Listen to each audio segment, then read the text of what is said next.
What's up, everybody? M.V.K here, coming to you again. How's everybody doing out there? Welcome to, I guess you can say, episode 2 of the kids comic reviews. Now, got about more than 10. Let's just put it like that. More than 10 books to cover, and let's get started, shall we? All right. So first and foremost, I think we're going to start off with, of course, the one, the only Amazing Spider-Man 662. Get a good look. This continues the storyline between Spidey teaching the the children of the Avengers Academy. Unfortunately, as you can see, Psycho Man gets involved, controls them, and it's up to Spidey to get them back to normal. Mr. Christoph Graves does a pretty decent job continuing this story. I mean, no Dan Slott once again, but it was a very good story, unique story to deal with.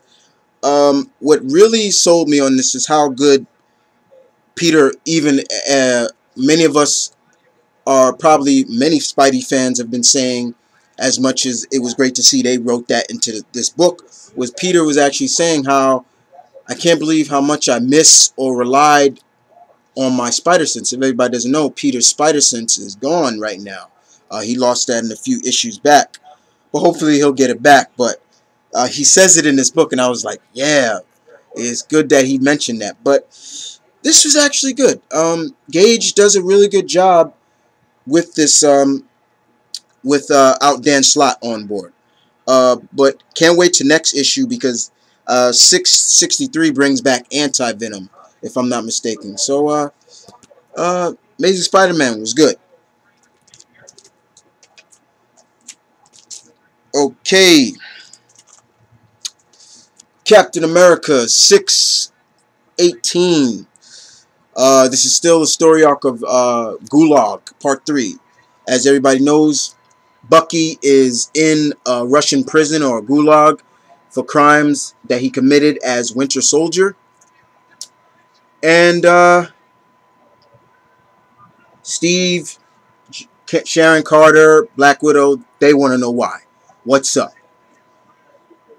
Literally, Bucky is fighting for his life. He's fighting in underground prison fights against people that hate him, even against, in this book, a former Titanium Man. Mr. Brubaker, one of my favorite writers, still tells a definitely good, unique story for Bucky. But it's still kind of sad in a way, because we all know Bucky's not going to be capped come July. Marvel is going back to bringing Steve back into the costume, the mission. And but this was still good, all in all. It was still good. Brubaker good, but the artwork to me wasn't that good to me. I think a book sells you not just on good story, but also good artwork. And unfortunately, I'm forgetting the artist's name right here who did this. Didn't really sell me. But Captain America was really good. Future Foundation, FF. Number 4. Hickman knows how to write the FF.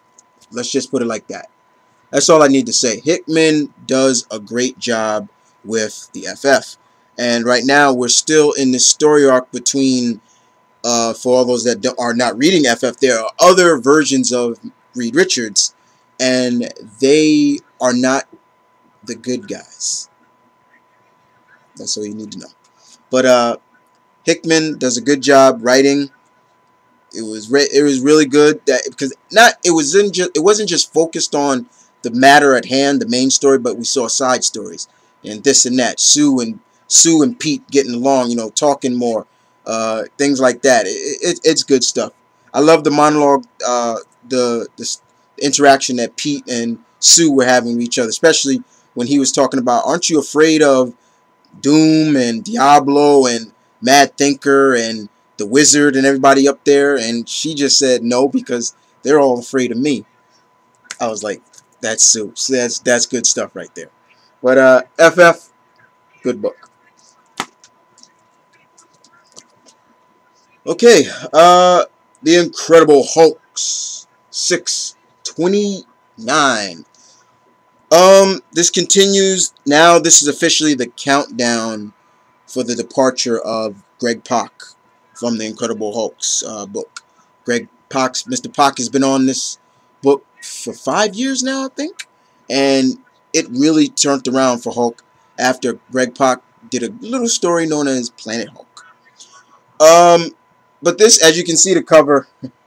Um, the story goes basically Betty, her gamma depletion is basic. Her gamma radiated powers are out of control. And if she transforms one more time into Red She-Hulk as once, she's going to stay this way. Okay? So Bruce, on the other hand, goes to look for her. Betty has been causing havoc all over just to get, despite everything, basically destroying houses that her and Bruce lived in at a time. And basically at the beginning of this, she was coming off like a real, pardon my language, a real bitch. Really a bitchy girl. And I was hating it. Lady, we all thought you were dead. We all thought you were dead. Bruce thought you were dead. He moved on. But you, on the other hand, feel that he betrayed you. You thought you were dead. Why are you complaining about it? But you're alive now. Now you're a Hulk yourself.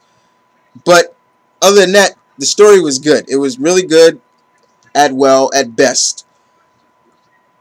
What I really liked about this was that Greg Pak brought back a classic Hulk villain that we haven't seen, I haven't seen in years. Not going to spoil who that villain is, but let's just say this story ended kind of sad, especially in between these two. But it was good nonetheless. The countdown begins on Greg Pak's departure from the Incredible Hulk series. Mighty Thor, number 2, Matt Fraction, and the return of Oliver Coipel back drawing Thor. I loved his Thor. I love how he drew Thor. Fraction does a good job on this. I was scared that Fraction was gonna botch on Thor like he's been botching pretty much, in my opinion, on the X-Men. But not bad. Not bad for the first 2 issues. Let me just give you a gist of what's going on. Galactus is coming. And he wants something from Asgard. That's all you need to know. But it wasn't bad. Not bad at all.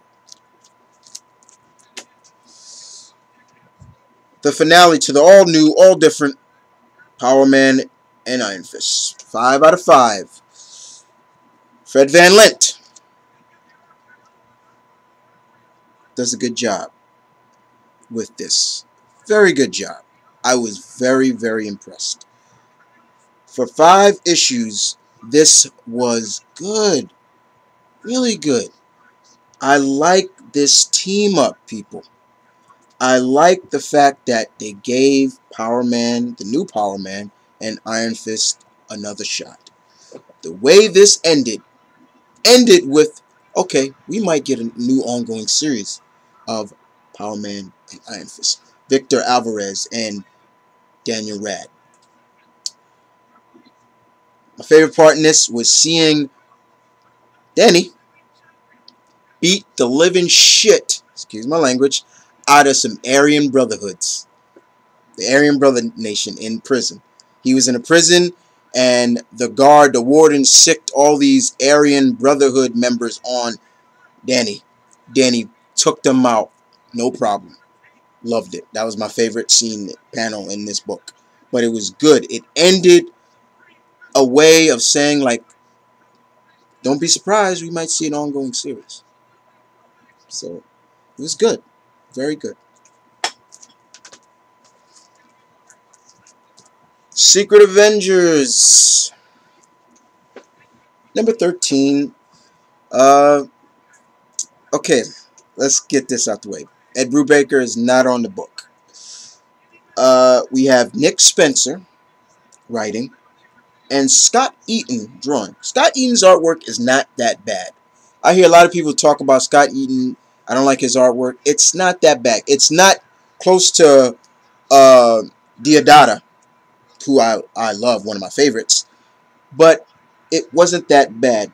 This story Nick Spencer delivers is more showcasing, really, don't be fooled by everybody you see here. It's really showcasing more of Beast, which is cool.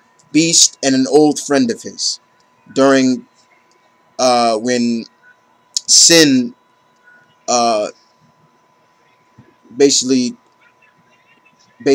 started destroying the capital, Washington.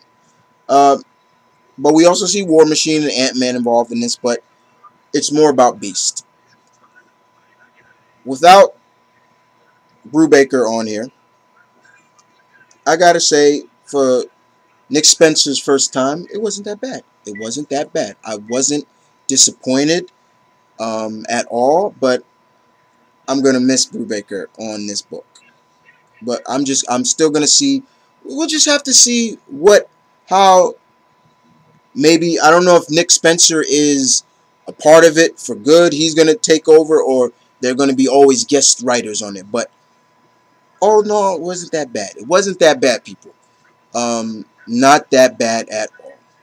So Secret Avengers, tie into Fear itself, number 13, not that bad.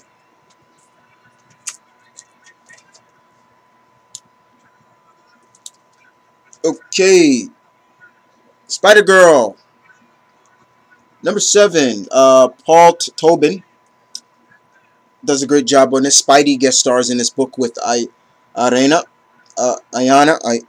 Corazon, and she is basically taking on a group called the Raven Corporation. I love the chemistry between Pete and Ayana. Very good. They make a good team. They feed off each other very well.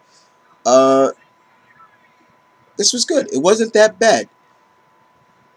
It seems like Paul Tobin is really building up something big between the Raven Corporation and Spider-Girl. But don't be fooled by one of her enemies here, Screwball here. She was not in the book at all. Uh, but this was not. This was good. Very good indeed.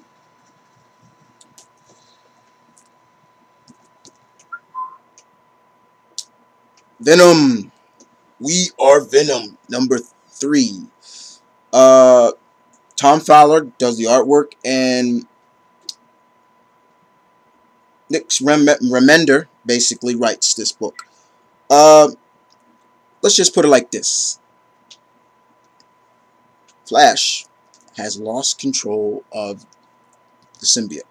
Remember, he can only be in the symbiote for 48 hours before it fully starts to take over and merge, bond with him. Well, he's been out of that for a long time. If you read the last issue, he was in a mission in the Savage Land, and it pretty much went haywire because he was fighting Kraven. But Jack-O-Lantern and his employee know who Venom is, and we all know what that means, right, people? So it's a race against time for Flash to keep control, but also to save the day and to rescue a certain loved one. That's all I'm going to say of that. But it was good. It was good nonetheless. Venom number 3. I will definitely be back, guys, with more. There's 2 parts to this. I'll move on to my DC stuff right now, and my independent, but I'll be right back.